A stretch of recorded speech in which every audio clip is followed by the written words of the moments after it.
Hello everyone, my name is UltimoFive, and today we are going over the Kronen Prime, the Ripto-Slicer.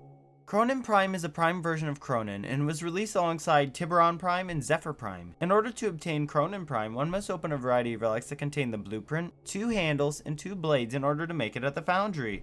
Requires a mastery rank of 13, comes with a V and dash polarity slot plus a V stance slot, and because of this, the builds on this weapon will require 2 forma. And it excels in medium to large crowd slaughter against all factions in high leveled areas.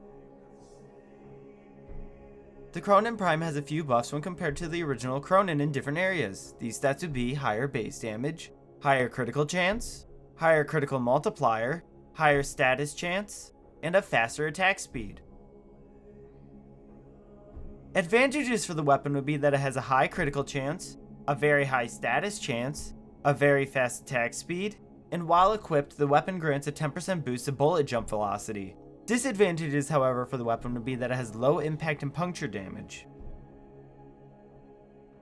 The element for the Kronen Prime against a Corpus would be Toxin. Toxin deals 50% base damage per second over 6 seconds and stacks indefinitely with each instance having its own timer. The build flex slot is Gladiator Might and, well, works amazing. Essentially, these bladed Tonfa can easily shred the Corpus away with high Toxin damage and procs. Slash just helps the process go by a little faster, except when introducing armored enemies such as the Bursa. Slash procs help by bypassing the armor and hitting them directly while shields are down. The element for the Kronen Prime against Corrupting Grineer will be Slash. Slash's status effect is Bleed, and after 1 second it deals 35% of the base damage per second for 6 seconds, which bypasses armor. The build's flex slot is Gladiator Might and works great. Even though the critical multiplier is at average level, the Bleed procs can easily kill off high leveled enemies in just a couple ticks. This works better than a viral Slash build due to not necessarily needing viral procs to do tremendous amounts of damage. The element for the Kronen Prime against the Infested would be Viral. Viral amplifies health damage by 100% for 6 seconds and stacks up to 10 times for a total of 325%. The build's flex slot is Gladiator Might and, well, is great. Corrosive or Gas are usually my go-to elements against the Infested, but it mainly depends on how it performs. In this case, Viral ends up completely eradicating the Infested, but this is mainly due to the normal amplification of damage and not by the amplification of Slash procs. The elements for the Kronen Prime with the non-stacking build will follow Toxin for Corpus, and Viral for Corrupted, Grineer, and Infested. The 2 non-stacking builds flex slot is Gladiator Might, and this build is for people who want to use the weapon for priming condition overload, or those who don't like stacking for increased critical chance or damage. Note that this build is mainly used for those reasons I have listed, and that this weapon does perform well against high-leveled enemies of all factions, but just a bit slower.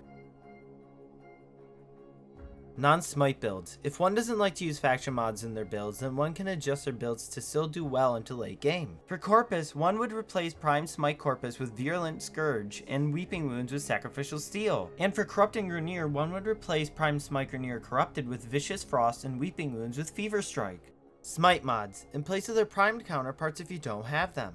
Fever Strike, in place of primed Fever Strike if you don't have it. Primed Reach, in place of Gladiator Might if you would like more range to build stacks faster or to cover more ground. Amalgam Organ Shatter, in place of Organ Shatter if you use heavy attacks and are okay with losing 5% critical damage. Gladiator Rush or Drifting Contact, in place of Gladiator Might for helping with combo duration if you don't have Naramon focus or can't handle the combo chain duration. Quickening, in place of Gladiator Might or Berserker for helping with increased combo count chance along with a slightly faster attack speed.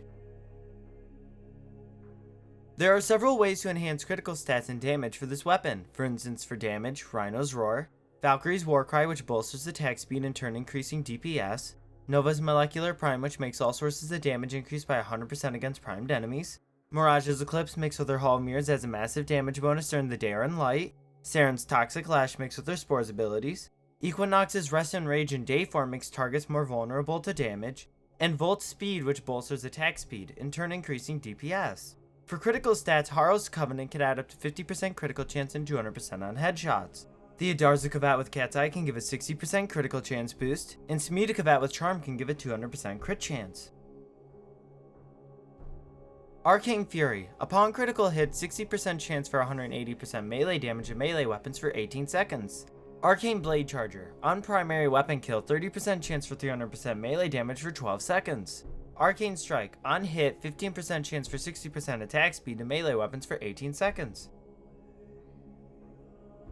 When you get your hands on a Riven for this weapon, the flex slot to replace will be Gladiator Might and will only require one more Forma. In order to maximize damage output with Kronen Prime, one will need to get lucky and get some nice stats. These ideal stats for higher average damage would be melee damage, critical chance, and negative finisher damage or negative heavy attack efficiency if you don't like using heavy attacks. And ideal stats for higher sustained DPS would be melee damage, critical damage, attack speed, and negative finisher damage or negative heavy attack efficiency if you don't like using heavy attacks.